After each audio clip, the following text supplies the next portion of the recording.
So, dear ladies and gentlemen, thank you very much for this introduction. My name is Dr. Daniel Ahmed from Vienna, Austria. It's a pleasure for me to be here today. Really great meeting, great session. But unfortunately, I have to tell you, my contribution to this session is limited as a talk just about diagnostics, not about anti-VEGF. But anyhow, it will tell you as well a very nice story. So, coming about Drusen. Drusen was first described in the year 1855 by Franciscus Donders. He was a Dutch ophthalmologist, and shortly afterwards a German ophthalmologist called Heinrich Müller termed this as Drusen. And Drusen is the German term for geodes. There are various types of Drusen, something like soft, hard, corticular, and colloid Drusen, and Pachydrusen. They are between the RP and Bruch's membrane, and subretinal Drusen deposits are in the subretinal space.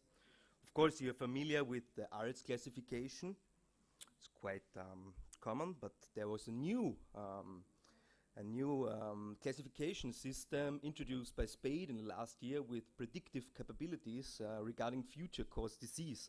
And he implemented the term macular neovascularization instead of choroidal neovascularization, because type 3 CNV might never involve the choroid.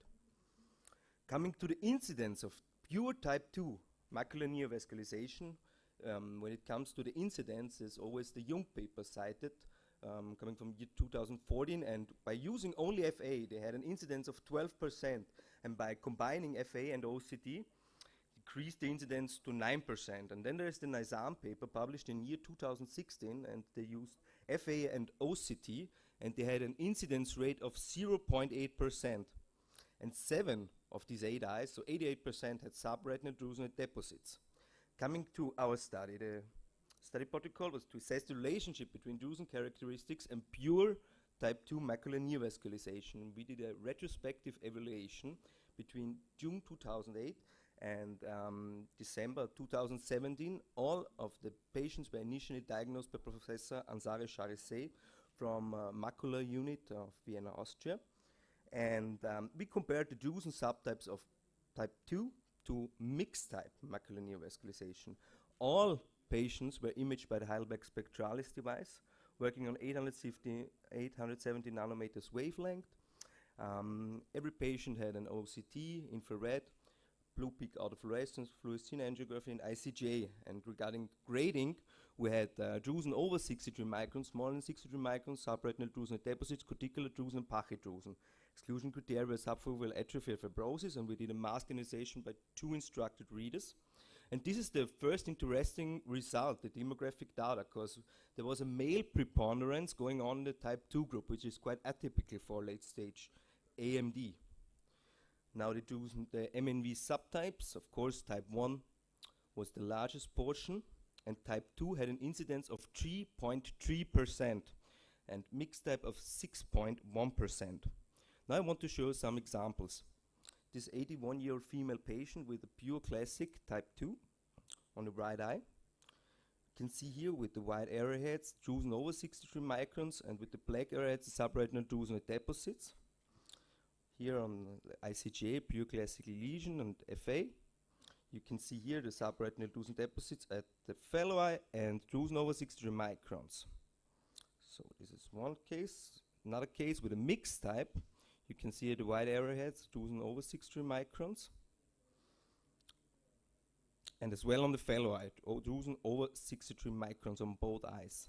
Now here, interesting case, is stereoscopic appearance, NFA, and this sawtooth-shaped elevations of the RP. Same thing on the other eye.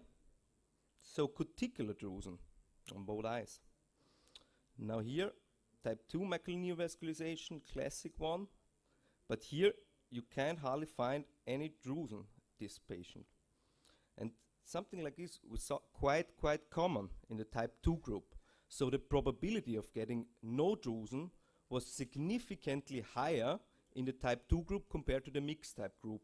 And drusen over 63 microns were significantly higher in the mixed type group compared to the type 2 group. What you can see here, the bar graphs quite nicely. And as well in the contralateral eye, same thing.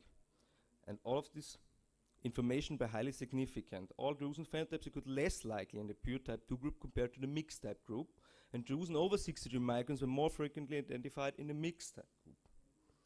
And a thinner subfoveal coil thickness was detected in elderly patients with STD compared to patients without STD, and there was a statistical tendency towards male preponderance in the type 2 group. Concluding that type 2 MNB was infrequently seen together with extracellular deposits typical for AMD. And this information is based on a detailed image acquisition analysis over a 10-year observation period, and different biological pathways related to pure type 2 lesions might be discussed. But anyhow, multimodal imaging, high-resolution imaging tools like SWAPS's OCT and EDI will contribute to an even better understanding in the future. Thank you very much.